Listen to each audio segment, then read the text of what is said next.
You ever notice how some people completely fall apart over the smallest things? A rude comment, a bad day at work, a rejected application, and suddenly their whole world is crashing down.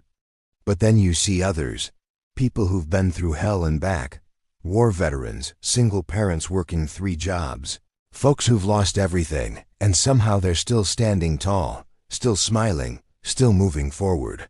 What's the difference? It's not that they don't feel pain. It's that they've learned something most of us haven't figured out yet. They've made their hearts so big that the pain doesn't have room to drown them. And that's exactly what happened to a guy named Marcus, a 26-year-old from a small town in Oregon, whose life was about to change forever because of one conversation with a stranger. Marcus was broke. Not just low on cash, but completely out of options. His college degree in marketing wasn't opening any doors. Every application he sent out came back with the same cold rejection or worse, complete silence. His parents kept asking when he'd finally get his life together, and his friends from high school were all buying houses, getting promotions, posting their wins on social media while he was still living in his childhood bedroom, staring at the ceiling at 3 in the morning, wondering where everything went wrong. The pressure was crushing him. Every single day felt heavier than the last. One Thursday afternoon, Marcus walked into this little coffee shop on Main Street, the kind of place with creaky wooden floors and mismatched furniture that somehow felt more real than those corporate chains. He ordered a black coffee, not because he liked it, but because it was the cheapest thing on the menu, and sat down in the corner booth by the window. His mind was racing. Rent was due. His car was making that sound again. His mom had left another voicemail he couldn't bring himself to listen to. He just sat there, staring into his cup like it held answers it definitely didn't have. At the table next to him, 3 older guys were talking, probably in their 60s, the kind of men who looked like they'd lived full lives. Construction workers maybe, or veterans. Their voices carried even though they weren't trying to be loud. One of them, a guy with silver hair and a flannel shirt, leaned back in his chair and said, "You remember that old man who lives out past Miller's Creek? The one in that cabin near the forest?" Another guy nodded. "Yeah, heard about him. People say he's got this way of seeing right through you, like he knows what you're carrying before you even say a word." The first guy continued, "My nephew was in a dark place last year, real dark. Couldn't hold a job, drinking too much, pushing everyone away. I told him to go talk to that old man. Figured it couldn't hurt. Kid came back a different person.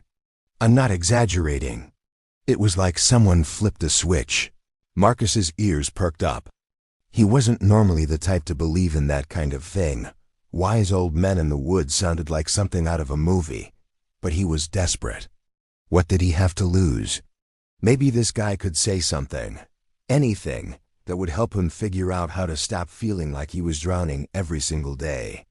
That evening, as the sun started setting behind the pine trees, Marcus got in his beat-up Honda and drove out toward Miller's Creek. The roads got narrower, the houses more spread out, until finally he was on a dirt path that barely qualified as a road. About 20 minutes in, he saw it.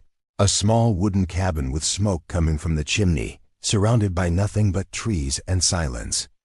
Marcus parked and walked up to the door. He knocked. A moment later, an old man opened it. He had to be at least 75, maybe older, with deep lines around his eyes that looked like they'd been carved by years of smiling and squinting into the sun. He didn't seem surprised to see Marcus standing there. He just nodded like he'd been expecting him. Marcus cleared his throat. "Sir, I heard you might be able to help people who are going through a tough time. I'm really struggling right now. I feel like everything's falling apart and I don't know how to deal with it anymore. Can you tell me how to stop feeling this way? How do I find peace?" The old man didn't say a word. He just looked at Marcus for a long moment, then turned and walked back into the cabin. Marcus stood there awkwardly, not sure if he was supposed to follow or leave, but something told him to wait. A few minutes later, the old man came back holding a tall glass of water in one hand and a small ceramic bowl filled with salt in the other. He handed them both to Marcus and said, Take a big handful of that salt and put it in the glass. Then drink the water. Marcus hesitated. This wasn't exactly the life-changing advice he was hoping for, but he did it anyway. He scooped up a handful of salt, dropped it into the glass, watched it dissolve, and then took a drink. His face immediately twisted in disgust. It tasted awful, bitter, and harsh, like drinking straight from the ocean. The old man asked, "How's it taste?" Marcus coughed. "Terrible. All I can taste is the salt." "It's completely ruined the water." The old man nodded slowly, then said, "Grab another handful of salt and come with me." They walked together down a narrow trail behind the cabin, through the trees, until they reached the edge of a massive lake. The water stretched out so far Marcus couldn't see the other side. The surface was calm, reflecting the fading orange light of the sunset. The old man said, "Throw the salt into the lake." Marcus tossed the salt into the water and watched it disappear without a trace. Then the old man said, "Now drink from the lake." Marcus knelt down, cupped his hands, and took a sip. It tasted clean, fresh, normal, no trace of salt at all. He looked up, confused. The old man smiled and sat down on a rock by the shore. "You see the difference, don't you?" Marcus nodded slowly, but he wasn't sure what the lesson was yet. The old man continued, "The pain in your life, Marcus, it's like that salt. It's real, it's there, and it doesn't change in quantity. You threw the same amount of salt into the glass and into the lake, but one tasted bitter and one tasted fine. Why? Because of the container. That glass was small. The salt overwhelmed it. But this lake is so big that the same amount of salt didn't even make a difference. Your heart, son, is the container. If you keep it small, if you let your problems take up all the space, then even the smallest pain is going to make everything feel unbearable.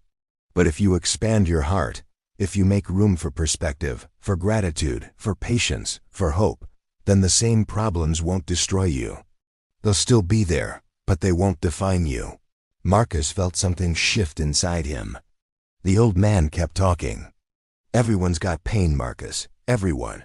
The guy who looks like he's got it all together, he's got pain. The woman with the perfect family, she's got pain. The rich man in the mansion, he's got pain too. It's part of being human. You can't avoid it, but you can choose how much space you give it. Most people, they focus so much on what's wrong that they forget to see what's right. They shrink their hearts down to the size of their problems and then wonder why everything feels so heavy. Don't do that. Don't become the glass. Become the lake. When trouble comes, and it will keep coming, don't let it fill you up. Make yourself bigger than it. Find things to be grateful for. Connect with people who lift you up. Work on something that matters. Help someone who's struggling even more than you are. That's how you expand. That's how you stop drowning." Marcus sat there in silence, watching the water ripple gently in the breeze. For the first time in months, he felt like he could breathe. The old man stood up, brushed the dirt off his jeans, and started walking back toward the cabin. Before he disappeared into the trees, he turned around one last time and said, "You came here looking for peace, but peace isn't something I can give you. It's something you build. Start building, son. Make your heart big enough to hold it all." And then he was gone. Marcus drove home that night with tears streaming down his face, but they weren't tears of sadness. They were tears of relief. He realized he'd been so focused on everything falling apart that he'd forgotten he was still standing. He still had people who cared about him. He still had time. He still had the ability to choose what came next. The problems didn't disappear overnight.